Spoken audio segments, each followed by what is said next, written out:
One of my interests since I was in high school, which, given the gray you can tell was a few years ago, has been the genetics of the flower patterns in irises and how we get so much variation.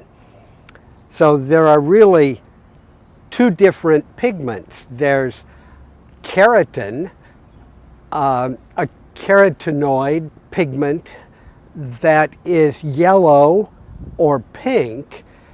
The pink is basically very pale, but it's same pigment as in tomatoes, but simply pale. The yellow is the same pigment that's in carrots, but again, a bit different. And the blue is a completely different set of pigments called anthocyanins. White is basically absence of all of those pigments, and one can get different combinations.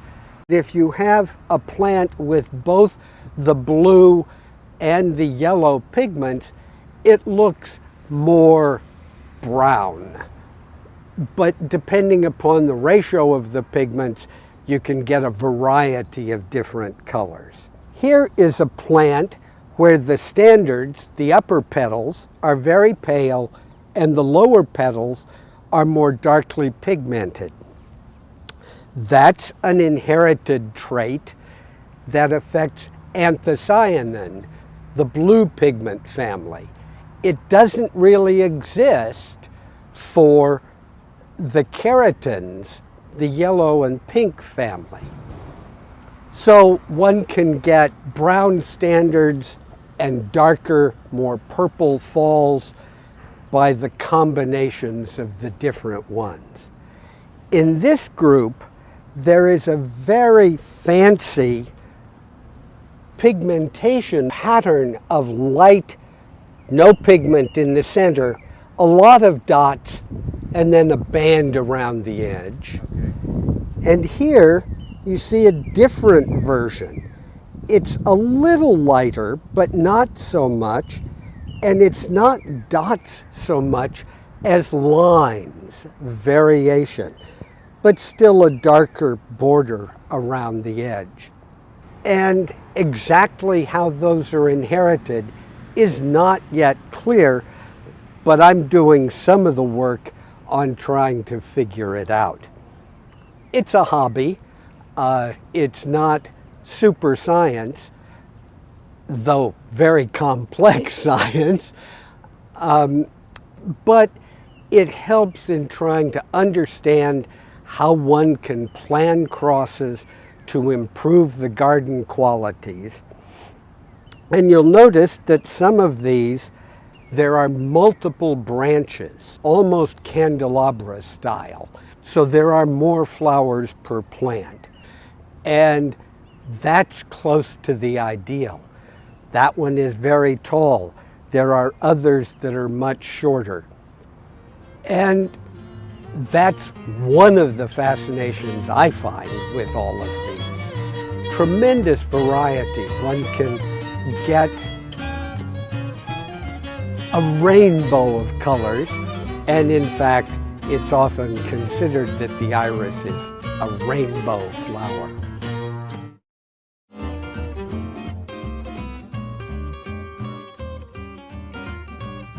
The structure of the iris flower is more complex than in some flowers, but it doesn't approach that of the orchid. There are a total of 6 petals, 3 up standards, 3 down falls. The inside of the flower has what are called 3 style arms. On the fall petals, in at least the garden varieties, there is what's called a beard. And here you can see it's a much darker color, but it's still in that pink lycopene keratin family of pigments. reproduction of the flower involves a bee following this in, and here underneath is the anther with pollen on it. As the bee gets nectar, that pollen is rubbed on its back. The next flower it goes to, it fertilizes. This little lip is the stigma that pollen is placed on. So when the bee with pollen on its back goes into the next flower, it rubs that pollen on this stigma. The pollen germinates, sends down, and fertilizes down here in the ovary that becomes a seed pod. One of the reasons there are so many different iris varieties, colors, and patterns is that literally hundreds of backyard gardeners and enthusiasts will breed irises, just as I showed, plant the seeds, and if they get a new and different flower with somewhat different characteristics, they can introduce it commercially and sell it.